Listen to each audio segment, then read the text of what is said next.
Hi everyone, this is Adam Law once again with Wanderings, and I've got a new video for you today.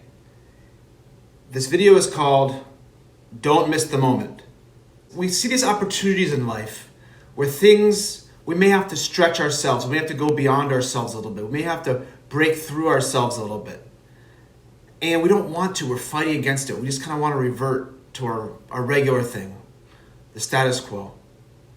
But sometimes I find that when we stretch, we push beyond ourselves, we have incredible opportunities to change our lives, to change others and ourselves.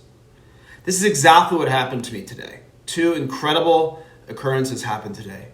And they're sad and difficult. But I learned a lot from them. That when the moment comes, you have to be ready to grab it. Before we go on, I just want to say please like and subscribe to my channel. Helps me build my channel, and it makes me more willing and motivated to do more of this great stuff for you. Here we go. Let's get right into the video right now. So I don't know if all of you know this, but what's my profession? Yeah, I'm a content creator, a coach, a psychotherapist. But do you know that I'm also a shepherd? Yes, I'm a shepherd, and most of my knowledge of spiritual care and psychotherapy and coaching and helping people, being a healer, comes from my work at a hospital. I work at an old age hospital. And there are a lot of very special souls. When I first got this job at this hospital, where there are a lot of old people, I thought to myself, I don't really like old people. I guess I didn't really grow up with my grandparents. And so I didn't really have much memories or experiences of what it's like to have a close relationship with old people. But I was completely wrong. It has changed me completely. This is a perfect example of what I'm teaching, is that sometimes we are given an opportunity to give, but we actually realize we've received so much more. My job here as a chaplain, as a spiritual care expert, is to provide and to give to others. But what I've received, the lessons, the experiences from the generations before me have been uncountable and immeasurable in wealth and love and experience. So the first story is about somebody who I am very close to. As a matter of fact, in my 6 years at this hospital, working here as a shepherd, i.e. someone who shepherds people towards their last days, there was somebody who I met 6 years ago who's a Holocaust survivor. This person and I just seemed to connect at the deepest level. This person went through a concentration camp and served in the Russian and Polish armies. I can't give too many details for privacy reasons.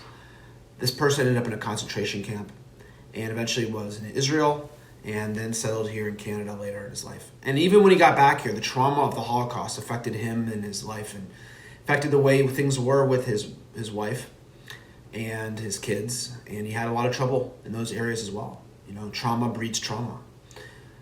And one thing I very much identified with him in his story. One thing I noticed very early on was he was very troubled with his relationship with an estranged son. He didn't believe that he had done anything wrong. He blamed everything on the son.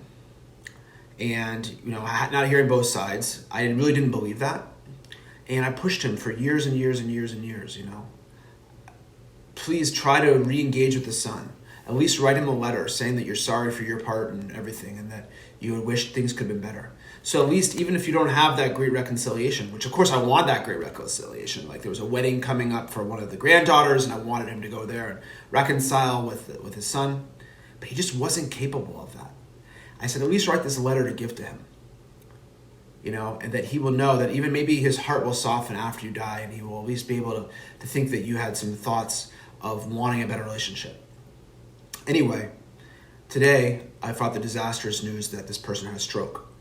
And now either he's on the way out or either way he's not going to be capable of writing this letter and having that relationship with his son that he missed. We have to grab the opportunities when they're there. We can't say until tomorrow. I can't tell you how many people here who I wanted to speak to, but because of my own busyness or my own problems, I wasn't able to get to them, and then they were gone, like a flash. It's like a microcosm for the world. We have these opportunities. We meet somebody we want to see. We want to connect to them. And then later we regret it because we didn't. We lost the opportunity to talk to that lady that we wanted to talk to. Whatever. We have to grab the opportunities when we have them because they're here today and gone tomorrow. Now this person may never have an opportunity again. And I could have had the opportunity to come and speak to him yesterday, but I wasn't feeling well. And I missed the opportunity to have that conversation with him before his stroke. And he missed the opportunity to write that letter or to reconnect with his son when he was still capable of it. We can't wait until tomorrow because we don't know when there's going to be a tomorrow.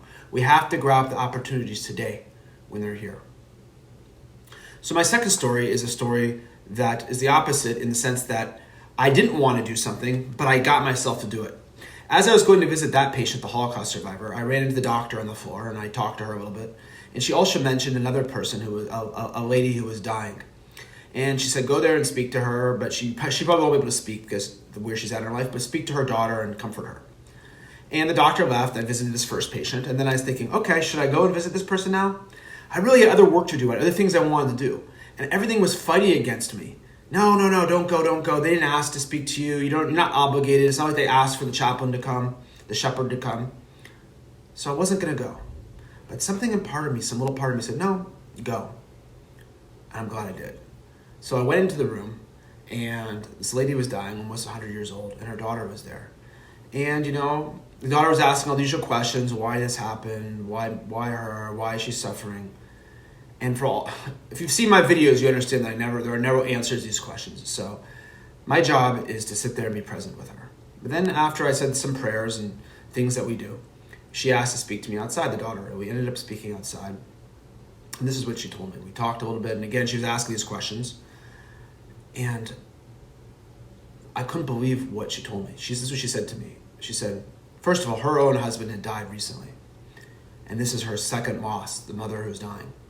But this is what she said. She said, I was born in a concentration camp. My mother was in a concentration camp. She went to Auschwitz. They registered her, but it was the end of the war. There weren't enough room in the camp. And instead of just killing her, they sent her to Czechoslovakia, to another camp. And her mother, this lady who's dying, didn't know that she was pregnant at the time.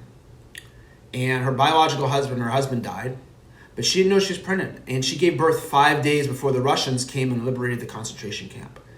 And if it happened a little bit earlier, the daughter who I was talking to, the daughter of the patient, wouldn't have been born. And the only reason she was born was because the Russians were on the verge of liberating the camp. And this mother, the German doctors wanted to keep her alive and help her give birth to the baby so the Russians would have mercy on them when they came to the camp. The Russians are extremely angry at the Nazis for the horrible things the Germans did to the Russian people. So that's the only reason she lived. And that's the only reason the mother lived, and that's the only reason this daughter lived. And she gave me the gift of this incredible story, which I was crying. And at the end, she said to me, thank you so much. I said, no, I should be thanking you because you gave me so much more than I could have possibly given you. This is sort of the secret. We sit there and shut up and just be present with somebody.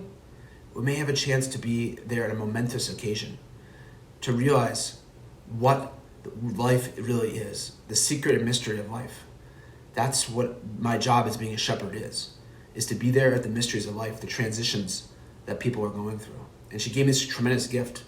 And even though this lady is dying, the tremendous strength this daughter had. And she said there were 4 generations that this mother, this lady who was dying, this Holocaust survivor, lived to see her granddaughter, and her great-grandchildren. She lived to see all that.